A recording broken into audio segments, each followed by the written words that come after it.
Hola, muchas gracias por acompañarnos en esta ocasión, en esta sesión, que va a ser la última de esta serie de webinar que hemos tenido, de estos Facebook Live, donde se ha hablado de COVID-19, de las diferentes opciones terapéuticas, de la alerta sanitaria, de las vacunas, del COVID largo y de muchos otros temas. Y hoy tengo el agrado de presentar al doctor Víctor Hugo Ahumada Topete, que él es infectólogo, que está en la jefatura de infectología y epidemiología del Instituto Nacional de Enfermedades Respiratorias. Además es profesor de pregrado y de posgrado, y nos va a hablar en esta sesión sobre el fin de la alerta sanitaria y las opciones terapéuticas que hoy tenemos para COVID-19. Y bueno, son dos temas muy importantes. Primero, porque tiene pocas semanas que se dio por terminada la alerta sanitaria de COVID, pero no el COVID-19, y de eso nos va a hablar el doctor. Y además de todas las opciones que hoy tenemos para tratar, porque ya ha cambiado cómo manejamos el COVID-19 de hace algunos años al día de hoy, y el doctor Ahumada nos va a platicar de todo esto y más. Y por favor, si tienen alguna duda, esta sesión se está transmitiendo solo por Facebook Live. Escríbanos en los comentarios para el final de la sesión. Yo le preguntaré lo que nos manden al doctor Ahumada, que con mucho gusto nos va a responder. Doctor, por favor, lo dejo con la audiencia. ¿Qué tal? Buenas noches a todos. Agradezco al doctor Rodrigo Romero la invitación que se nos ha hecho para participar en esta serie de webinars. Voy a compartir mi presentación.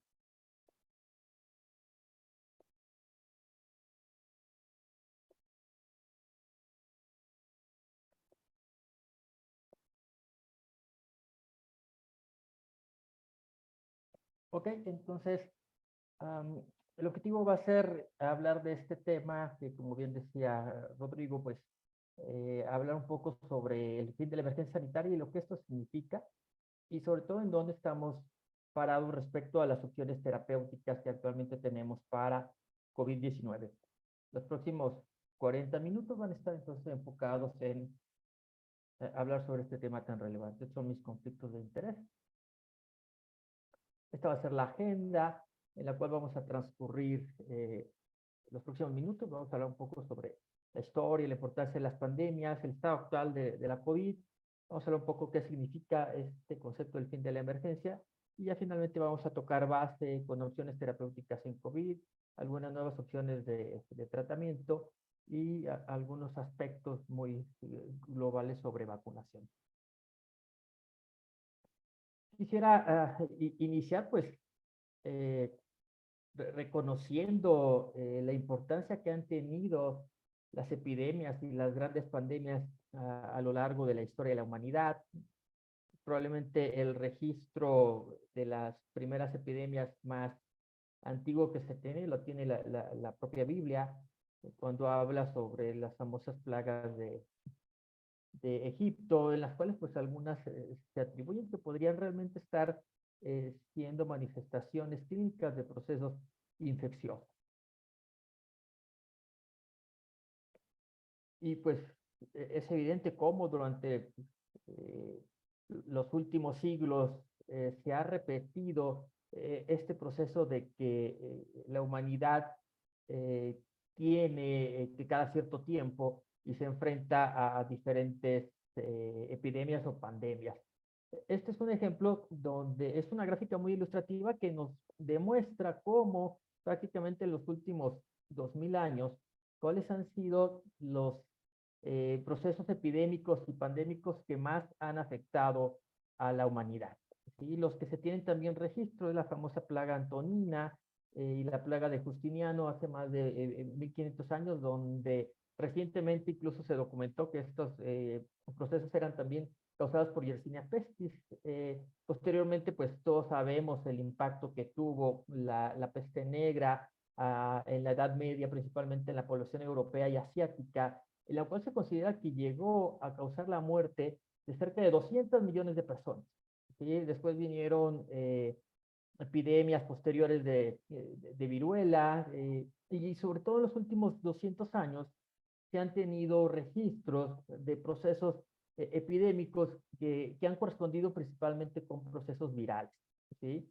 Eh, y a principios de la década pasada, pues sabemos que la epidemia de la gripe española, vean, acá aparecen el tamaño, es directamente proporcional a la cantidad de población afectada. Entonces podemos ver muy claro cómo la gripe española, de todas las grandes epidemias que ha vivido la humanidad, es la que más afectación ha tenido en la cantidad de personas afectadas en la época más moderna, y la peste bubónica, la peste negra, en tiempos anteriores. ¿Sí? Y vean representativamente cómo en los últimos 20 años surgió el SARS, surgió el MERS, surgió el ébola, ¿sí? Surgió la gripe porcina acá en el continente americano, y pues la afectación del COVID-19.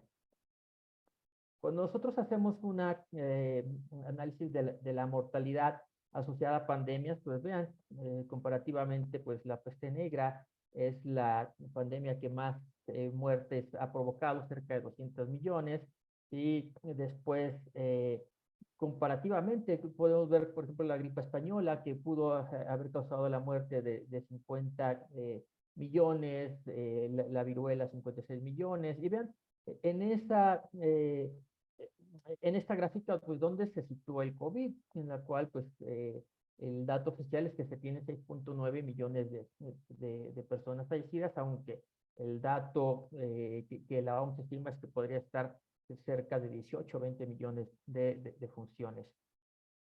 Ven, cuando hacemos una representación proporcional de la cantidad total de la población que se afectó y falleció por las diferentes pandemias, pues es evidente que la peste negra hace más de 600 años se considera que pudo haber causado la muerte de cerca del 40 o 50% de toda la población europea y asiática para entonces. ¿Sí? Y comparativamente, cuando nosotros bajo esta lupa vemos qué tanto impacto tuvo en la mortalidad de COVID sobre la población global, si estimamos que andamos cercanos a 7 millones oficialmente. Eso representa el 0.1 de la población mundial. Eso quiere decir que oficialmente falleció por COVID 1 de cada 1000 personas en el mundo.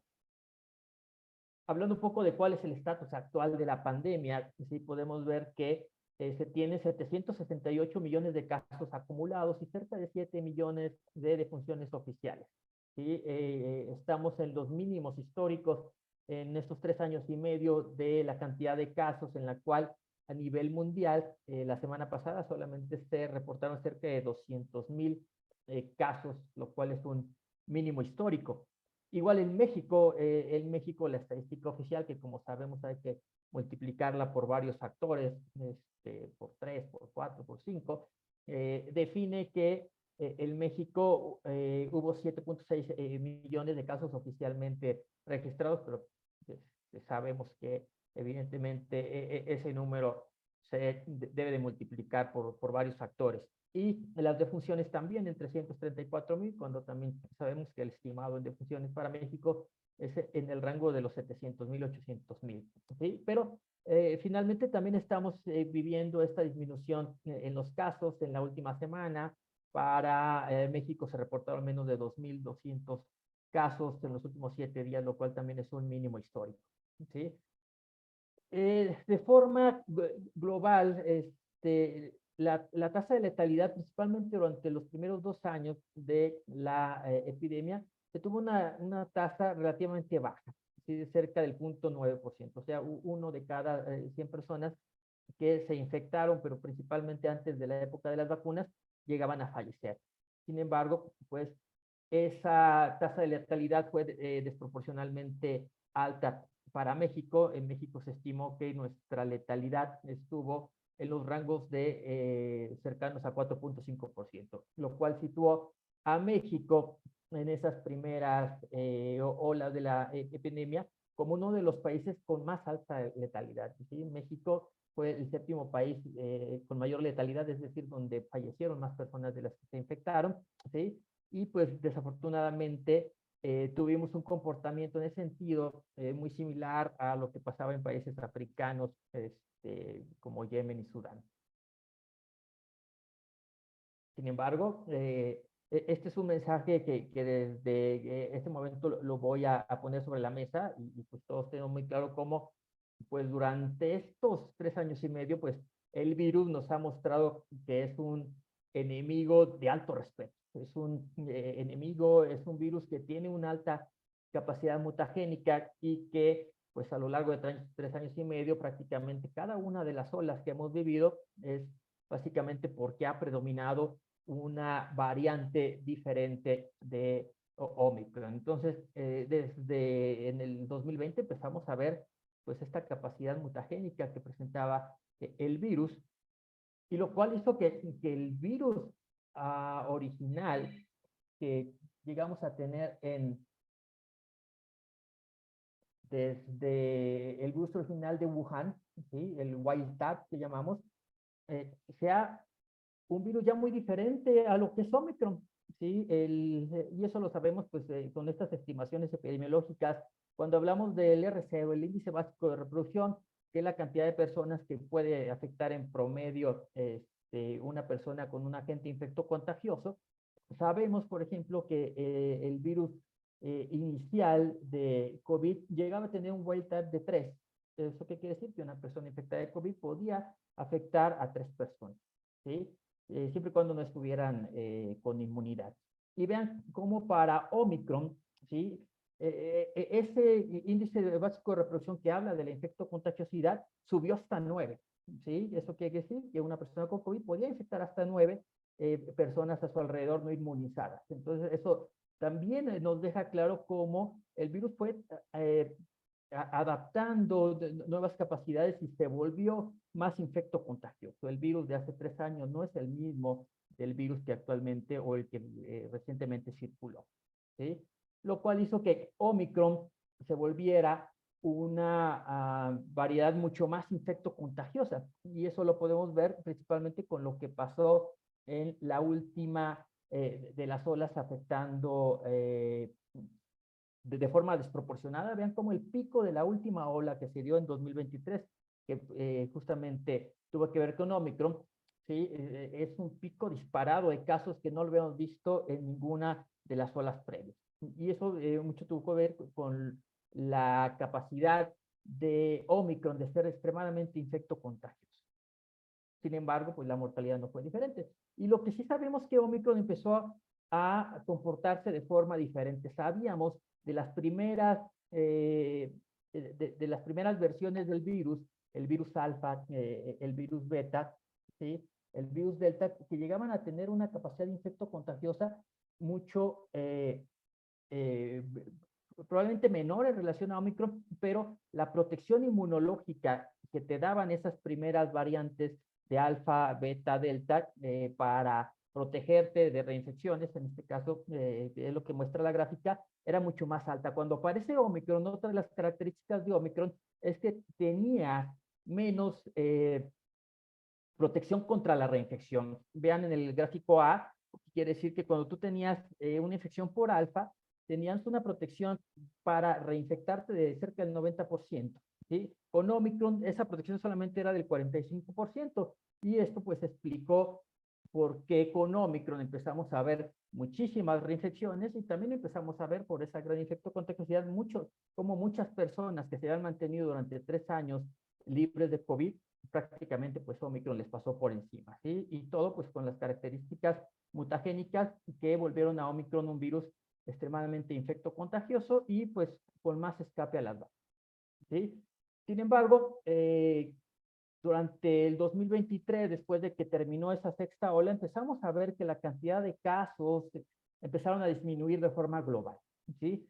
Esto asociado también a que ya había mucha gente vacunada, a que había mucha gente ya con inmunidad natural por haberse infectado, y esto llevó a que la OMS, el 5 de mayo de este año, determinara y declarara el fin de la emergencia sanitaria, ¿sí? Lo cual significa que para fines prácticos, pues COVID deja de ser un problema de salud establecido y persistente, que ya no es una emergencia de salud, al menos a nivel internacional, ¿sí? Pero sin embargo, como ahorita vamos a ver, pues el fin de la emergencia no representa evidentemente el fin de la epidemia, más bien pasamos a otra fase donde los países ya estaban más preparados, donde la cantidad de casos era menor, donde ya no había un desbordamiento de los servicios de salud como lo hubo en los primeros años. Entonces eso hizo que la OMS declarara este fin de la emergencia, que como sabemos, una semana después, México también se adhirió a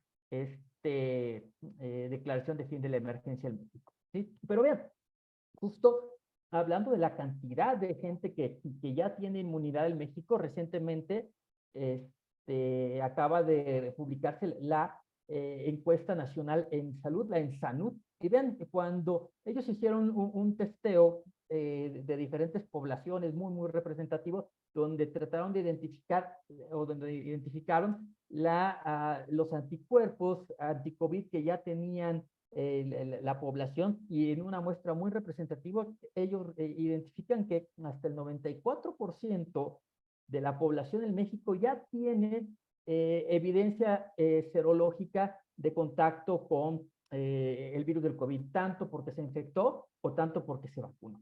Pero vean cómo la inmunidad del rebaño, que originalmente establecía la OMS, que tenía que estar arriba del 70% para poder empezar a hablar del fin de la epidemia, pues al menos en México, de acuerdo al ENSANUD, el 94% de la población de adultos, porque esto es un dato para adultos, ya tiene actualmente un nivel de protección inmunológica, ¿sí? Esto también en el ENSANUD, el reporte que hacen es que cerca del 80% de la población en México está vacunada. Esto también, pues, sin considerar pues este tema con la población pediátrica, que a diferencia de otros países, pues los menores de 5 años no han formado parte de los sistemas de vacunación en SARS, ¿sí? Y vean también otro dato interesante, lo veíamos y sabíamos que el COVID nos había demostrado que había una proporción importante de gente que rechazaba la vacuna en México. Lo supimos desde Estados Unidos. Estados Unidos sabía que cerca de un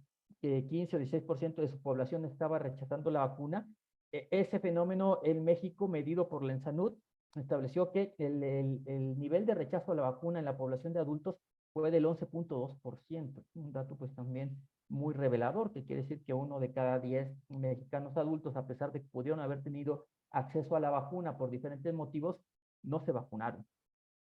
Ok, y hablando un poquito sobre aspectos terapéuticos, que es finalmente el enfoque de la charla, pues debemos de tener muy claro cómo pues el COVID nos demostró que el virus del SARS-CoV-2 es un virus que va mucho más allá de la afectación respiratoria que originalmente consideramos que tenía, ¿sí?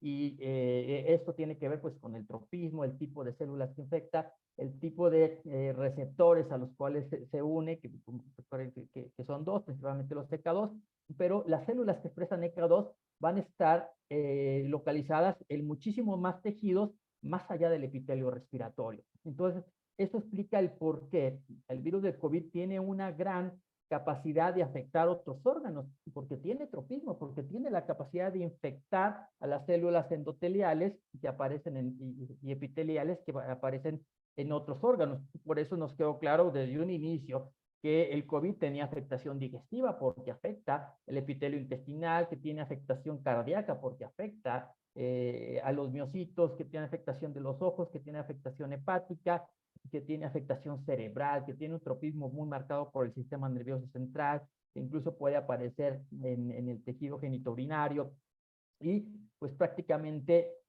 una gran cantidad de órganos y sistemas se van a ver afectados porque el COVID los va a infectar directamente. Entonces, de entrada, pues nos quedó claro que el virus del COVID es un virus muy diferente al virus de la influenza, pues la magnitud y la afectación multisistémica va mucho más allá, ¿sí? Y mucho de esto pues también explica el por qué luego las manifestaciones del COVID pues tienen que ver con el COVID largo y que tiene una afectación multisistémica, porque justamente estamos viendo las consecuencias de un virus que replicó en muchos tejidos y epitelios más allá del epitelio respiratorio. Esto también pues ya lo hemos reconocido como desde un inicio identificamos cómo el COVID tenía estas tres fases de la enfermedad. Esto lo vimos principalmente en las primeras olas, cuando no había un efecto de la vacunación, cuando la población era naiva al virus y cómo el virus arrasaba. Y pues esta era la historia natural de la enfermedad de muchos pacientes durante esas primeras olas, en la cual se identificaba que había una fase de replicación temprana donde lo que predominaba era el virus reproduciéndose en el organismo. Después venía una fase de afectación pulmonar, que como sabíamos empezaba en el día 7, día 10, y ya fue finalmente la fase de hiperinflamación, que era lo que llevaba a la muerte a la mayor parte de los pacientes que desarrollaban ya estas fases tremendamente proinflamatorias caracterizadas por estas tormentas de citocinas. Entonces, desde un inicio supimos pues cómo se comportaba el virus y sobre todo cuando era un virus naive en personas no vacunadas.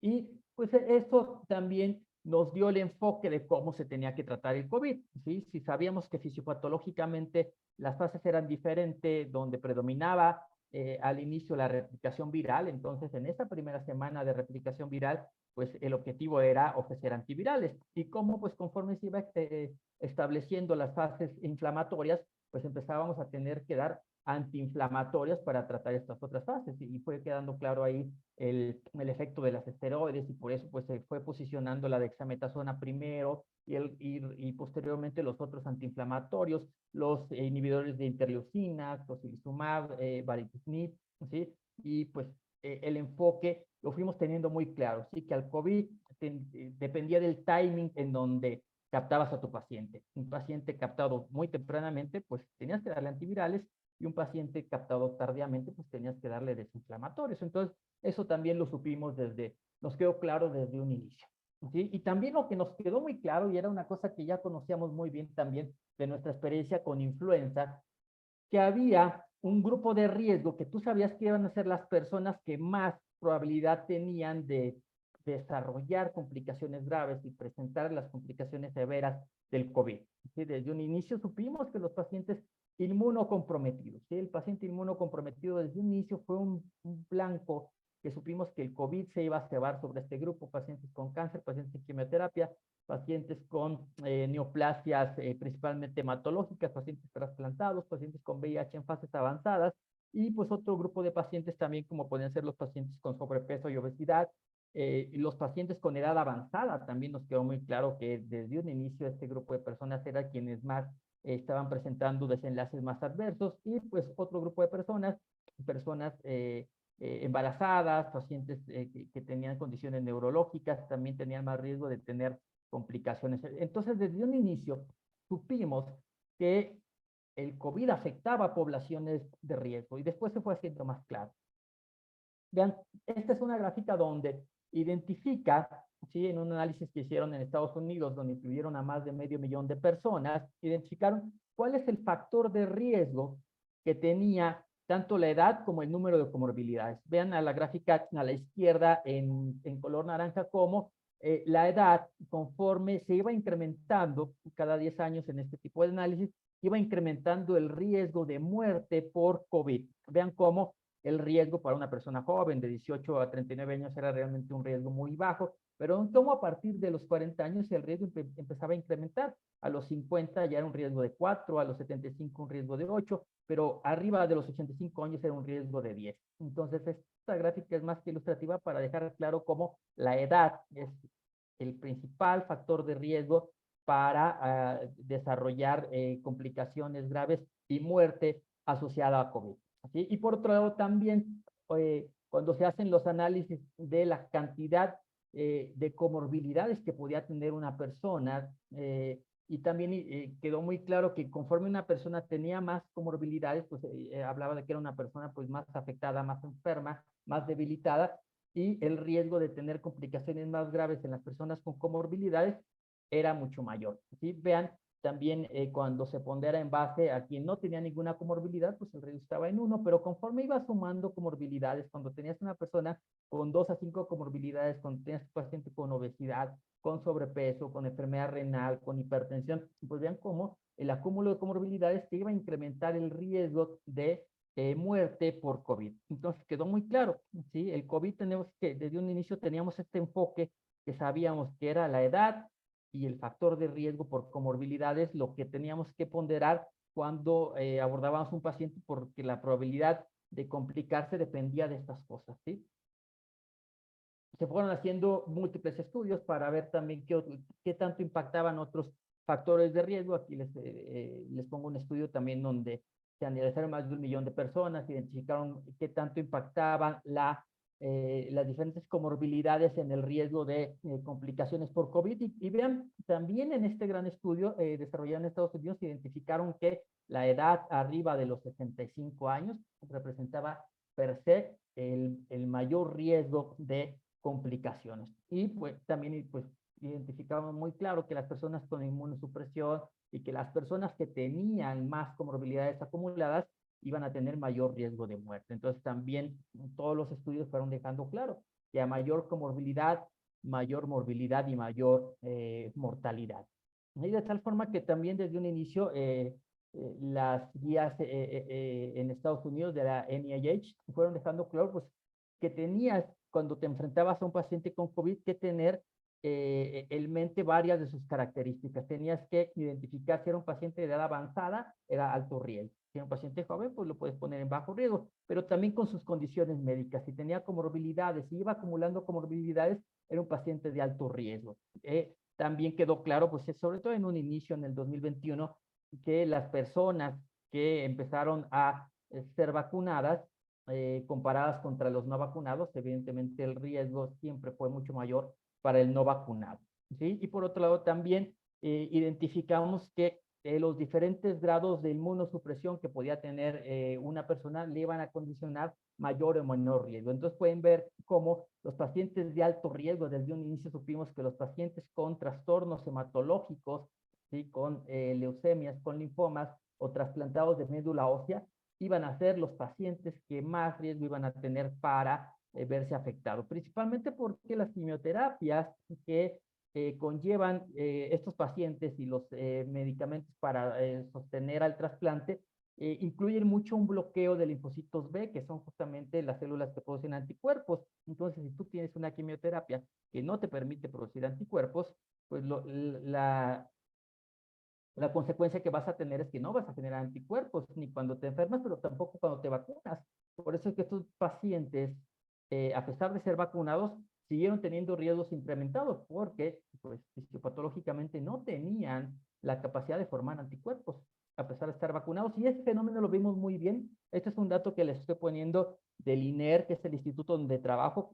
Como pueden ver, en el 2021, evidentemente en rojo, aparecen los pacientes que hospitalizábamos con COVID y que de acuerdo a su estado de vacunas. En un inicio, en el 2021, pues todavía había una proporción alta de gente que aún no se vacunaba y que la llegábamos a ver con manifestaciones de COVID grave. Pero como ven cómo a partir del 2022, prácticamente toda la población de personas que ingresábamos con COVID tenían ya antecedentes de haber sido vacunados, muchos pacientes con terceras dosis, con esquemas completos, ¿sí? Y vean cómo hasta la fecha, ¿sí? Nosotros en el instituto seguimos hospitalizando pacientes de COVID, ¿sí? A diferencia de un inicio donde llegamos a tener más de 100 pacientes hospitalizados, actualmente tenemos nada más en promedio 8 pacientes, pero seguimos viendo pacientes con COVID y los pacientes que vemos son pacientes que están vacunados.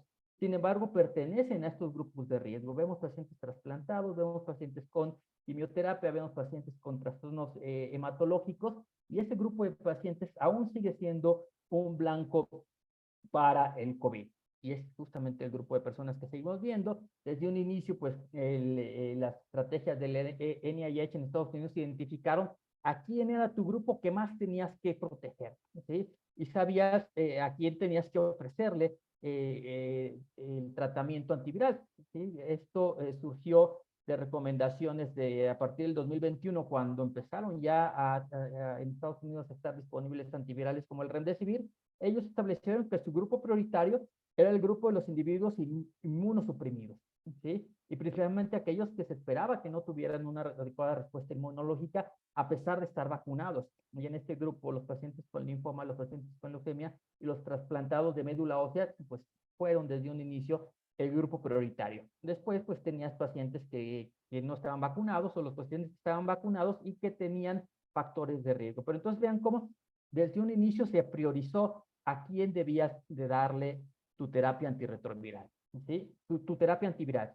Y a todos nos queda claro, pues, cómo estos 3 años y medio han sido unos años de una investigación muy intensa. Sí, los grupos de científicos en todo el mundo empezaron a tratar de buscar diferentes moléculas. Originalmente, pues, se trataron de identificar, pues, moléculas que tenían aprobaciones en otras áreas, pero que estudios in vitro podían haber demostrado cierta eficacia para detener la replicación del virus, y a partir de ahí, pues, surgió toda esta vorágine de moléculas que, pues, prácticamente muchos de nosotros utilizamos en un inicio porque no teníamos otras opciones, ¿sí? El famoso hidroxicloroquina, los pacientes fármacos antirretrovirales también se utilizaron en los primeros meses, y plasma convalecientes, interferones, medicamentos antiinfluenza, ciertos antiparasitarios. No está de más hablar, pues, de esta experiencia de la ivermectina, la nitazoxanida, ¿sí?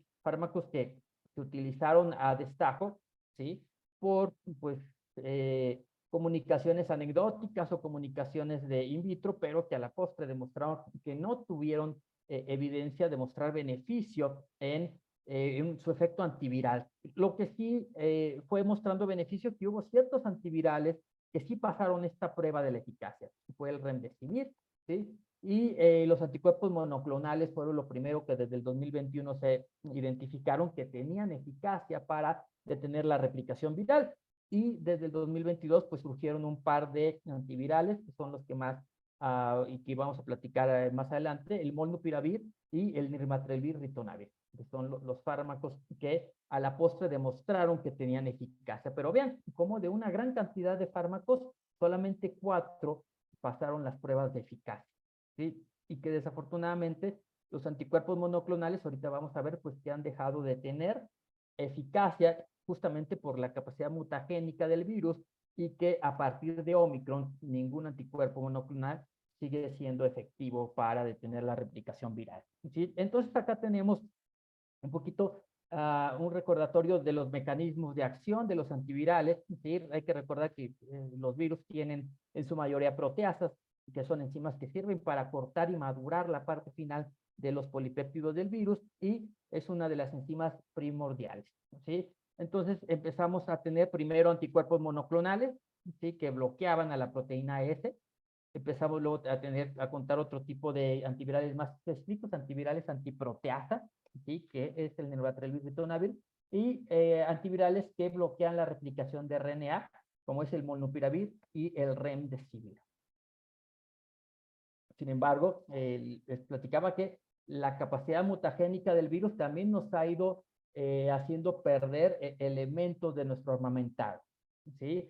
A partir de Omicron, todos los anticuerpos monoclonales que había en el mercado, que para entonces había 5 diferentes anticuerpos monoclonales, dejaron de tener eficacia, ¿sí? ¿Por qué? Porque la capacidad de cómo mutó Omicron sobre la proteína S hizo que los anticuerpos monoclonales perdieran la afinidad sobre la proteína S y perdieron totalmente su eficacia. Entonces fue pues una lástima cuando empezaron a salir estos estudios, y nos fuimos dando cuenta de cómo estas herramientas, que desafortunadamente nunca llegaron a México, pero que en otros países eran de gran eficacia porque tenían un efecto antiviral para detener la progresión de la enfermedad, dejaron de ser eficaces, ¿sí? Y pues desafortunadamente los anticuerpos monoclonales dejaron de ser una opción terapéutica, ¿sí? Y que pues si en México tuviéramos, pues desafortunadamente ya no tendríamos ninguna probabilidad de que fueran útiles. Entonces, los perdimos a los anticuerpos monoclonales a partir de Omicron. Entonces, nos quedamos nada más con los antivirales. Nos quedamos con nirmatrelvir, molnupiravir y remdesivir. Entonces, sobre estos antivirales es donde se centró la mayor cantidad de estudios clínicos que fueron demostrando la eficacia que tenían en diferentes outcomes. El outcome más estudiado para los antivirales era cuál era la reducción del riesgo de hospitalización o muerte, ¿sí?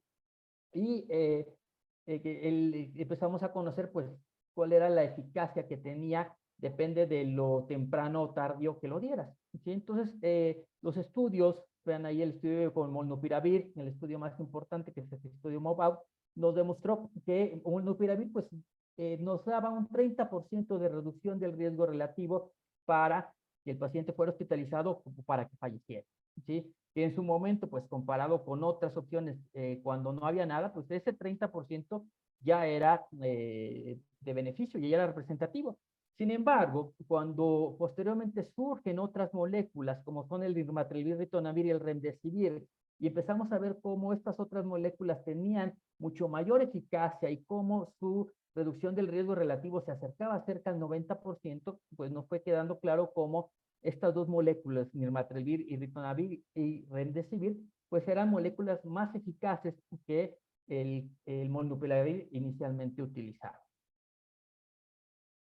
Entonces, desde un inicio, desde el 2000, finales del 2020, se utilizó el remdesivir. Recuerden, remdesivir es una molécula que ya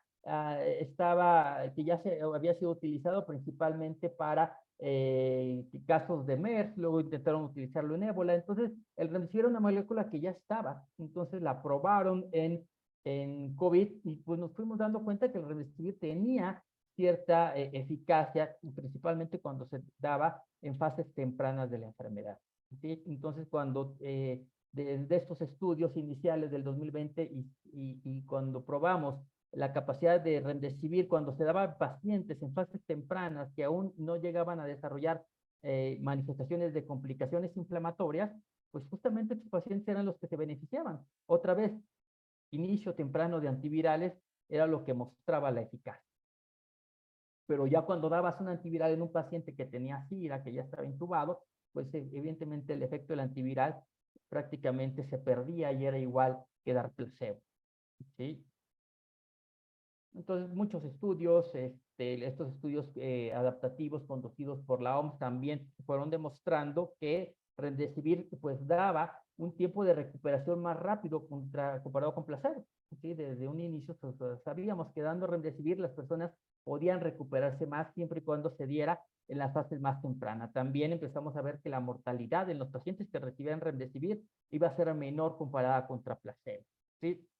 Y finalmente, pues empezaron a surgir antivirales mucho más específicos. Surgió el nirmatrelvir, ritonavir, que empezó a tener un nuevo mecanismo de acción. Este sí fue un mecanismo que se generó expreso como un antiviral anticovid, ¿sí? En menos de 2 años se pudo desarrollar esta molécula que lo que hace es bloquear la proteasa, ¿sí? Para que la proteasa no siga teniendo efecto en la maduración del virus cortando polipéptidos. Y pues otra cosa que sabemos de esta molécula es que tiene efecto contra otros coronavirus, ¿sí? Entonces, el estudio más importante que posicionó o que nos mostró la eficacia de esta molécula de nirmatrelvir ritonavir fue este estudio, el EPIC-HR, que involucró a personas jóvenes, adultos arriba de 18 años que tenían menos de 5 días de haber iniciado con los síntomas, que tenían un COVID confirmado y que tenían aparte una condición de riesgo que los pusiera en desventaja para desarrollar COVID severo,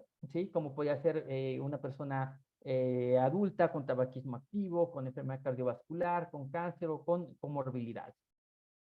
Entonces, cuando se comparó esta molécula de nirmatrelvir ritonavir contra placebo y pues fuimos estudiándolos de forma muy estrecha desde el primer día, empezamos a definir que el beneficio de nirmatrelvir ritonavir comparado con placebo, vean, en esta gráfica es más que evidente las hospitalizaciones por COVID, ¿sí? Si tú comparabas a los pacientes que les diste esta molécula contra los que no les diste, vean cómo el riesgo de hospitalización es mucho más bajo, solamente 5 pacientes de 697 que recibieron la molécula fueron hospitalizados, comparado contra el grupo que no le diste nada, que fue placebo, 682, 44 pacientes requirieron hospitalización. Entonces, estos estudios te fueron demostrando que esta molécula tenía un beneficio para evitar hospitalizaciones, siempre y cuando lo dieras de forma temprana y pues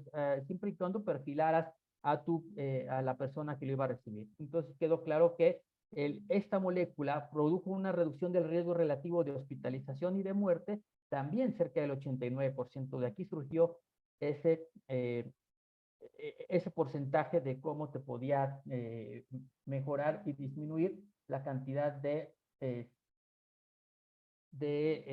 tu riesgo relativo de hospitalizar o muerte. ¿Sí? También empezamos a ver pues que la molécula era segura, que sin embargo pues algunos pacientes descontinuaban por algunos efectos adversos, sobre todo por interacciones que también lo fuimos viendo después. ¿Sí? Vean, este es otro estudio, el estudio que posicionó la eficacia del molnupiravir, el estudio Panoramic, ¿sí? Que incluyó a 25,000 adultos no hospitalizados en los cuales les diste molnupiravir versus los cuidados usuales. Si también perfilaste bien a tus pacientes, pacientes adultos mayores de 50 años o con comorbilidades, y que incluso eran pacientes que ya estaban vacunados. Entonces, este estudio lo que reportó es que dando este antiviral, dando el molnupiravir, tenías un tiempo de recuperación más temprano. ¿Sí? Cuando tú dabas un antiviral, el tiempo de recuperación era de 9 días comparado contra 15 días en quien recibió placebo. Entonces, pues también, digo, a pesar de que la eficacia de esta molécula fue menor, también mostró beneficios en el sentido de que había este beneficio sobre la recuperación temprana en las personas que lo recibían. ¿Sí? Por otro lado, también se fueron acumulando estudios en vida real. Este es un estudio que se publica a finales del 2022. Vean, recuerden que Israel fue uno de los países que primero empezó a usar estas moléculas de nirmatrelvir ritonavir, y ellos cuando identificaron cuál era el beneficio de dar esta molécula de nirmatrelvir ritonavir en pacientes que incluso ya estaban vacunados, vean cómo el beneficio fue muy evidente para el riesgo de hospitalización, ¿sí? Cuando dabas esta molécula en los adultos arriba de 65 años, ¿sí? En los pacientes arriba de 65 años versus quienes no recibían el tratamiento, la probabilidad de riesgo era mucho menor. Entonces quedó muy claro que en estas poblaciones de adultos, el uso de estas moléculas, a pesar de las personas estar vacunadas, mostraban un beneficio importante. Sin embargo, ese beneficio no se demostró cuando tú tomabas poblaciones más jóvenes de personas entre los 40 y los 64 años. Ahí no se demostró que hubiera gran beneficio de dar la molécula porque eran personas que tenían bajo riesgo de complicaciones, pero fue quedando claro que en las personas adultas mayores estas moléculas tenían un gran beneficio, y ya también quedamos claros de que uno de los mayores factores de riesgo es justamente ser adulto mayor. Entonces quedó claro que ese grupo en particular quedaba muy bien protegido. ¿Sí? Y pues otros estudios que también determinaron cuál era la eficacia para disminuir el riesgo de hospitalización o muerte entre quien recibía la molécula y quien no la recibía, pues también fue quedando claro que la persona que recibe estas moléculas de nirmatrelvir ritonavir tiene un riesgo de menos del 50% comparado contra quien no recibe nada. Entonces quedó claro que estas moléculas ayudan a que la persona no se complique y a que la persona no pise al hospital. ¿Sí?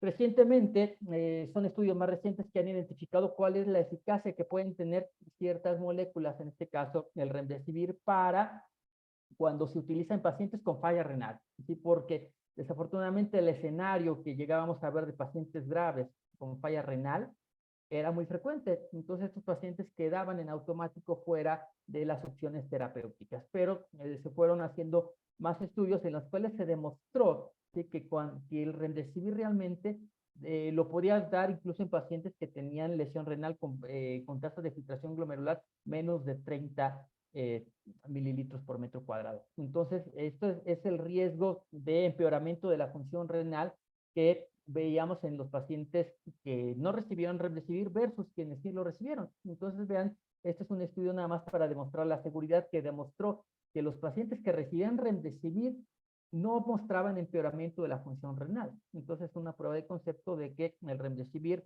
en este contexto de pacientes con enfermedad renal es una molécula que se puede utilizar. ¿Sí?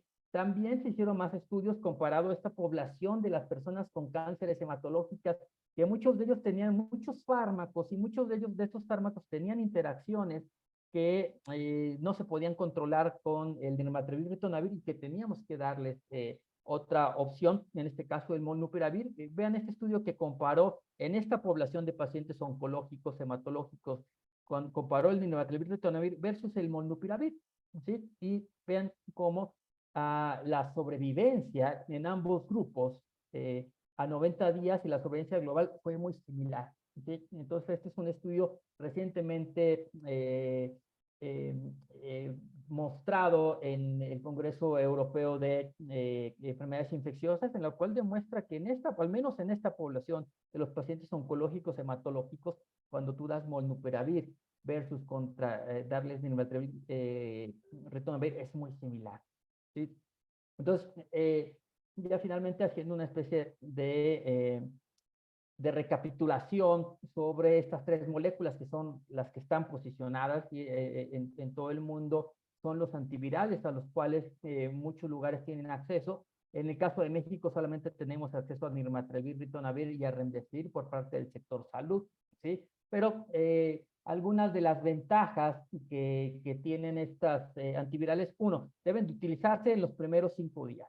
Y tanto nirmatrelvir como nirmatrelvir, su eficacia es cuando los das en los primeros 5 días, y remdesivir ha demostrado que cuando los das en los primeros 7 días puede tener eficacia.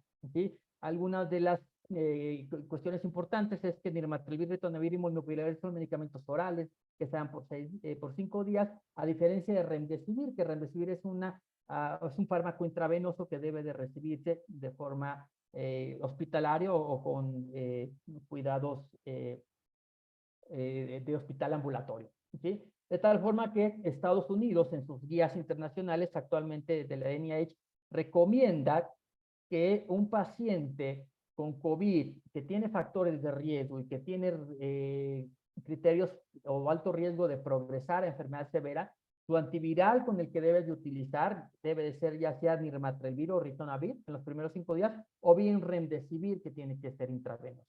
¿Sí? Y solamente cuando no tienes opción a estos dos fármacos es cuando puedes utilizar molnupiravir. Entonces, así quedó la recomendación de Estados Unidos. Igual en México, desde inicios de año se posicionó cuál era la estrategia de dar tratamiento con nirmatrelvir, ritonavir, que como sabemos fue un fármaco que llegó al sector salud, pero que desafortunadamente llegó muy tarde. ¿Sí? Llegó, vean, esta guía se publica en enero del 2023, que es justamente cuando la última ola de Omicron en México ya venía en un pleno descenso. Entonces, fue un fármaco que si bien está activo y está todavía disponible en muchos centros hospitalarios, desafortunadamente llegó tarde.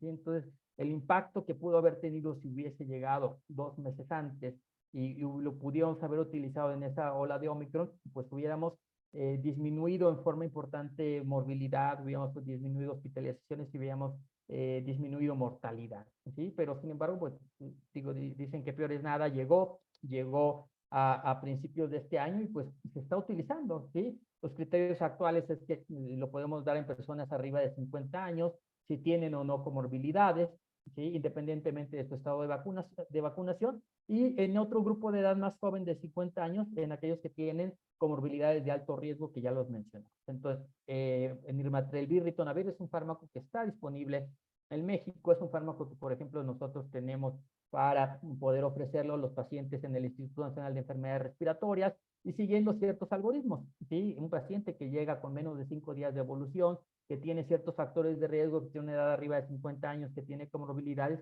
es un paciente que podemos utilizar y que le ofrecemos la molécula de nirmatrelvir, ritonavir. Si tenemos pacientes que ya llegan en la ventana de 7 días, podemos darle remdesivir. Remdesivir también es otra molécula que se tiene disponible en centros hospitalarios del tercer nivel en México. Entonces vean cómo, pues básicamente, cómo se han posicionado y cómo los algoritmos en los hospitales de tercer nivel, pues incluyen dar nirmatrelvir, ritonavir o bien remdesivir de acuerdo al tiempo de evolución que llevan los pacientes. Un punto importante con el uso de esta molécula es que debemos de checar interacciones, ¿sí?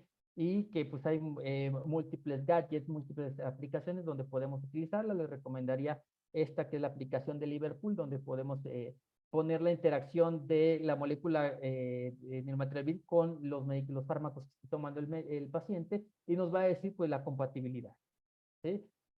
Por otro lado, voy a mencionar súper rápido esto, se están haciendo estudios, se han publicado también estudios con remdesivir oral, esta molécula BB116 no es otra cosa más que un remdesivir oral que cuando se compara en cuestión de eficacia con nirmatrelvir ritonavir prácticamente son iguales. Entonces viene también haciéndose estudios en moléculas de remdesivir oral que son igual de eficaces. Y recientemente en este Congreso de Enfermedades Infecciosas Europeo se informó sobre los avances en los ensayos clínicos de otros dos moléculas antivirales inhibidores de proteasa, en este caso el encitrelvir, que es un medicamento pues, que puede, si sigue progresando, llegar a hacer una especie de competencia contra nirmatrelvir y ritonavir, pero es bueno saber que se vienen desarrollando nuevos antivirales orales pueden tener la misma eficacia. ¿Sí? Todavía falta que se demuestren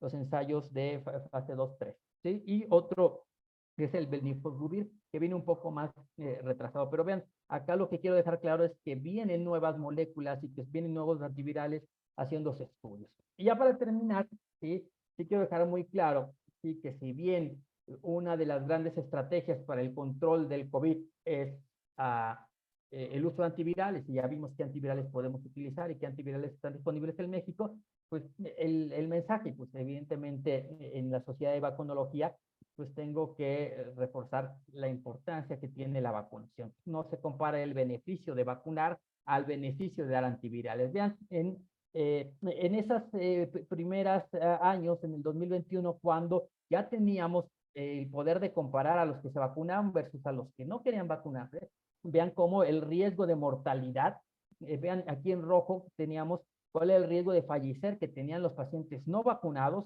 versus el riesgo de fallecer de los pacientes vacunados. Entonces es abismal la diferencia y la proporción de riesgos que tenían los pacientes no vacunados. En un momento, pues en esos momentos, el factor de riesgo para tener COVID más grave era evidentemente el grupo de los no vacunados. ¿Sí? México también empezó, tuvo estrategias de vacunación, ¿sí?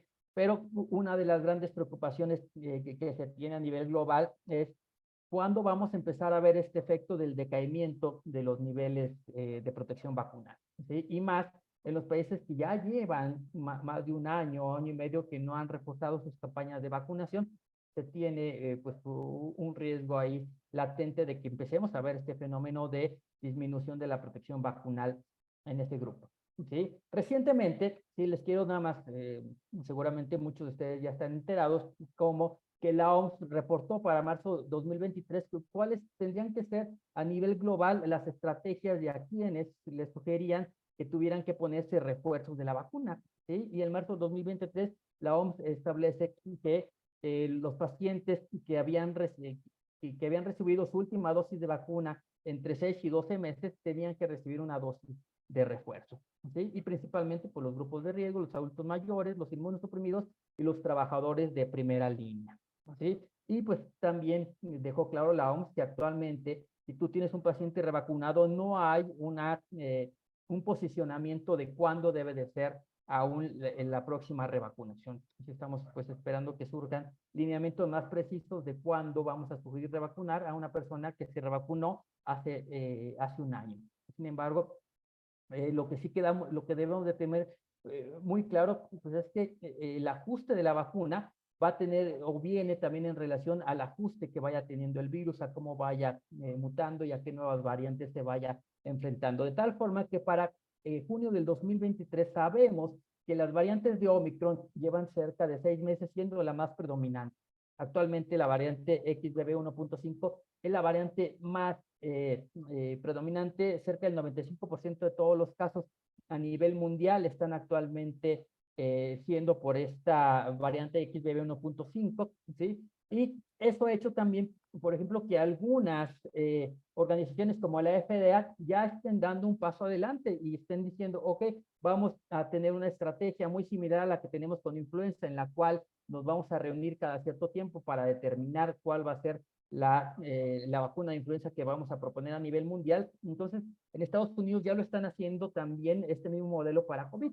Y ellos se reunieron en mayo del 2023 y ellos están estimando que para la temporada 2023-2024, la variante de Omicron, en alguna de sus variantes de XBB, va a ser la más predominante y en la cual sugieren que las vacunas que eventualmente se pongan como refuerzo tendrían que incluir una protección contra esta subvariedad de XBB. Entonces, esto nos deja claro que las estrategias de vacunación en COVID eventualmente podrían ir a ser muy similares a lo que es influenza. Así que se establezcan proyecciones de cuál va a ser o cuál van a ser las variantes que más pueden predominar y la protección darse justo para ese tipo de vacunas. Algunas de las novedades en vacunación también presentadas en el Congreso europeo, ya vienen también algunas fases de vacunas intranasales y pues también esta vacuna que está incluyendo de forma conjunta vacunación de COVID con vacunación de influenza. ¿Sí? También ya empiezan a demostrarse algunos ensayos clínicos, pero todavía no van en la fase 2. Entonces, pues también a nivel de vacunas, pues hay mucha, o se siguen haciendo muchos ensayos clínicos para tratar de determinar cuáles van a ser las mejores estrategias de vacunación. ¿Sí? Entonces, ya para terminar, pues las conclusiones, pues que quiero dejarles, pues es uno, que las pandemias han sido un azote y seguirán siendo un azote en la historia de la humanidad. ¿Sí? Ha quedado muy claro también que los avances en el desarrollo de antimicrobianos, pero sobre todo en la vacunación, ha sido lo principal y lo más importante que ha limitado el impacto que pudieran tener las futuras epidemias. ¿Sí? También hay que dejarles claro que la fase de emergencia terminó, pero el COVID sigue circulando, ¿sí? Y se espera que cada vez entre en un ciclo de estacionalidad muy similar a lo que es influenza. Y hay que saber reconocer quiénes son los pacientes que tienen más factores de riesgo, pacientes de mayor edad, pacientes inmunosuprimidos, trasplantados hemato-oncológicos, ¿sí? Son los grupos de mayor riesgo. Hay que recordar pues, que la vacunación es la estrategia que más impacta y que impactó en el control actual de la pandemia y de reconocer que en la carrera contra este virus, pues los antivirales son uno de los pilares para disminuir el impacto y la progresión que pueda tener. Desafortunadamente, pues ya platicamos, perdimos algunas opciones como son los anticuerpos monoclonales por la mutación que produjo Omicron y pues dejar claro que en México, ¿sí? En centros, principalmente en los hospitales y en hospitales de tercer nivel, pues se tienen opciones, y digo, también en otras, en otras instituciones de salud como es el IMSS, el ISSSTE, donde es más fácil conseguir los antivirales desde el primer nivel de atención, ¿sí? Pero tenemos antivirales, tenemos Nirmatrelvir, tenemos Remdesivir en los hospitales que pues han demostrado que son las estrategias más eficaces para detener la progresión en pacientes de alto riesgo. Entonces, pues sí quiero dejarles claro y pues, este mensaje que a pesar de que la magnitud y de que los daños del COVID sobre la salud pública han disminuido y de que ya no estamos en fase de emergencia, pues no hay que olvidar que el COVID-19 sigue mutando y sigue matando, ¿sí? Entonces hay que quedarnos con pues, con esta idea. El COVID no se puede, el COVID está ahí, pero pues en la medida que identificamos a los pacientes de riesgo y los tratemos y en la medida que sigamos las buenas estrategias de vacunación, pues vamos a limitar el avance. Lo que sí sabemos, ¿sí? Que el director de la OMS, cuando hizo la declaración de la terminación de la emergencia, fue muy categórico y esta frase que dijo me encantó. Dice que hoy estamos a un día menos de la siguiente pandemia. Entonces va a ser cuestión de tiempo, no sé si nos va a dar nuestra vida para ver la siguiente pandemia, pero invariablemente en algún momento va a volver a suceder. Okay, les agradezco mucho su atención. Muchas gracias, doctor. Muchas gracias, doctora Ahumada. Muy clara, pues todos los datos que nos dio. Y en lo que recibimos alguna pregunta, si tienen alguna duda, por favor, nos la pueden mandar en los comentarios del Facebook. Pero, pues yo le voy a hacer una pregunta, dos preguntas que me han hecho muchas veces. y muchas veces no sé qué contestar. Entonces, a lo mejor hasta le copio la respuesta. La primera es, ¿qué esperamos en los próximos meses del COVID-19? ¿Qué evolución esperamos? Como médicos, ¿qué debemos esperar? Ok, al menos la proyección que se tiene es que hay ahorita una gran protección del rebaño. Sí, ya vimos el dato en salud, el 94% de los mexicanos, al menos encuestados, tienen protección de anticuerpos.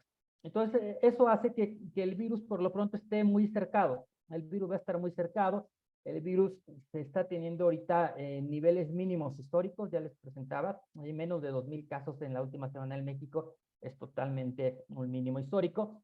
Y lo que esperamos, al menos las proyecciones que se tienen, es que COVID va a entrar en esta especie de estacionalidad pues similar a lo que es influenza y la cual en el momento donde pues se llegan las temporadas de frío y las personas pasan más tiempo cerradas en lugares menos ventilados, ahí vamos a empezar a ver de nuevo un rebrote o nuevos casos de COVID. ¿Sí? No sabemos cuál va a ser la magnitud porque también va a depender también de cuál va a ser el comportamiento a nivel de mutación que pueda tener el virus. ¿Sí? Si en algún momento se llega a producir una mutación que le dé un gran escape inmunológico y que vuelva a tener una gran capacidad de reinfectar a las personas vacunadas como lo hizo Omicron en su primera fase, pues vamos a empezar a ver muchos casos, ¿sí? Pero sin embargo, si no se dan este tipo de ajustes o de cambios mutagénicos y de que el virus pues no gane mucha evasión inmunológica, lo que esperamos, y al menos las proyecciones que se tienen, es que pues vamos a entrar en esta cada vez estacionalidad del virus y que pues esperemos que eso pase. Muchas gracias, doctor. Ya tenemos aquí dos comentarios. Le voy a hacer los dos rápidamente. El primero que nos dicen es, ¿los antivirales que hay en el IMSS e ISSSTE se venden en las farmacias? Y el segundo, gracias por la información. Con una duda en este momento, ¿el COVID ya no es tan contagioso? Porque ya veo a mucha gente sin cubrebocas. Ok, la primera pregunta, no. Todavía en México los antivirales anti-COVID tienen una restricción de uso de emergencia por la COFEPRIS, en la cual solamente el sector salud es el único que puede adquirir y distribuir los fármacos. Entonces, los antivirales, principalmente en el sector salud, en el primer nivel de atención, que es el Nirmatrelvir ritonavir, ¿sí? Es el fármaco que más se distribuyó, está disponible prácticamente en muchas unidades de medicina familiar, tanto del IMSS como del ISSSTE, ¿sí? Está disponible, hay un gran abasto de estos fármacos y solamente en el sector salud están disponibles. ¿Sí? No tienen, no hay forma oficial de poder conseguir antivirales fuera del sector salud. Digo, evidentemente luego por ahí hay mecanismos, hay algunas empresas que en lo privado te pueden conseguir o te pueden importar fármacos, pero realmente, oficialmente, la única vía de distribución autorizada por COFEPRIS es la que se hace por vía del sector salud. Y no están disponibles en farmacias. Y recuérdame, Rodrigo, la segunda pregunta hacía alusión a... La segunda pregunta dice, en este momento el COVID ya no es tan contagioso porque ya veo a mucha gente, a mucha más gente sin cubrebocas. No, la respuesta es que sigue siendo muy contagioso. ¿Sí? Nosotros, quedó claro ahí en la información que presenté cómo Omicron se volvió extremadamente infecto contagioso, ¿sí? Dejó de ser muy grave, ¿sí? Y esto también obedece a este mismo fenómeno que estamos platicando. Actualmente hay una inmunidad del rebaño muy alta, ¿sí? 94% de los mexicanos o ya se vacunaron o ya les dio COVID y tienen anticuerpos. Entonces, eso hace que la diseminación hacia la comunidad pues cada vez sea mucho más restringida, porque el cerco de protección actualmente es muy alto, ¿sí? Sin embargo, pues una de las preocupaciones que expresé es que eventualmente, si se deja de vacunar o si el efecto de la vacunación que se pudo haber dado hace un año, hace 2 años, se puede empezar a perder, y si el virus puede o si muta y se generan nuevas mutaciones que te protejan menos contra el virus, pues puede ser un ingrediente o una muy mala mezcla, ¿sí? Que se pierda la vacunación y que el virus pues pueda adquirir ciertas capacidades de evasión inmune, y entonces pues vamos a ver nuevas olas. Pero actualmente no es que el virus sea que sea menos contagioso, sigue predominando la variante de Omicron, que es muy contagiosa, pero por lo pronto estamos protegidos porque estamos vacunados o porque nos infectamos, pero puede llegar el momento donde perdamos esa protección y otra vez eh, hipotéticamente podemos ver nuevos brotes. Y 3 preguntas finales que son muy parecidas. Las voy a decir juntas. ¿Qué pasa con la vacunación en niños con comorbilidades que no se han vacunado o más bien que no han recibido ninguna vacuna? Segunda pregunta, ¿tendremos vacuna actualizada contra COVID a nivel particular? Y yo la pondría, le quitaré lo de particular. ¿Tendremos vacuna actualizada a cualquier nivel? Y última, ¿por qué aún no hay vacuna anti-COVID pediátrica?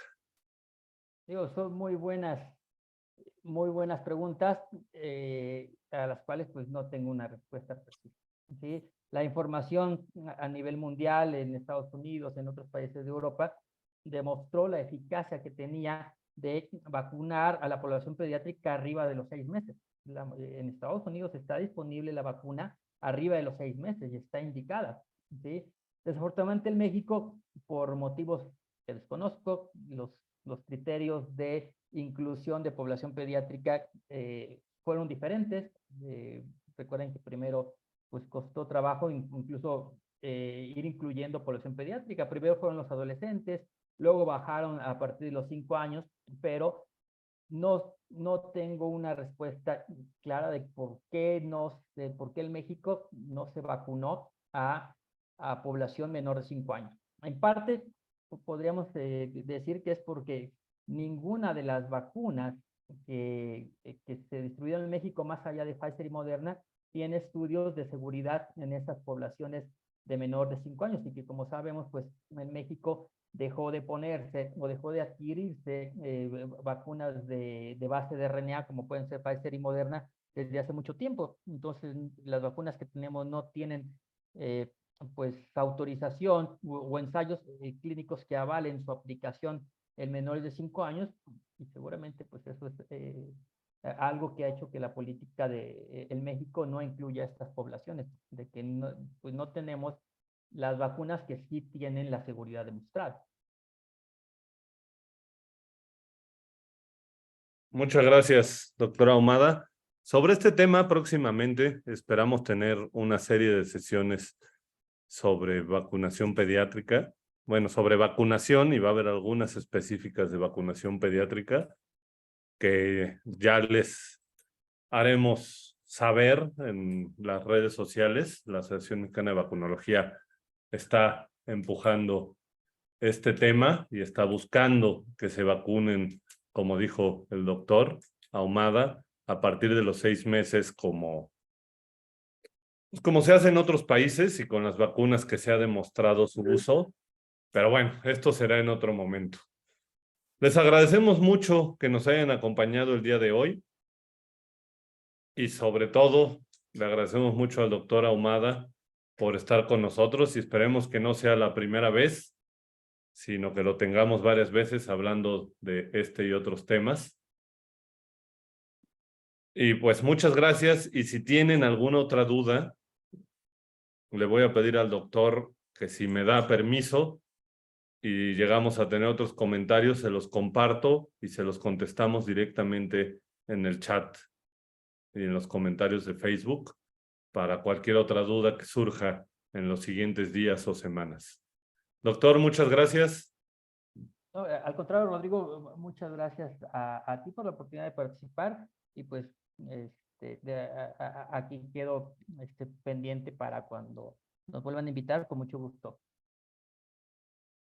Muchas gracias y que todos estén muy bien. Hasta luego.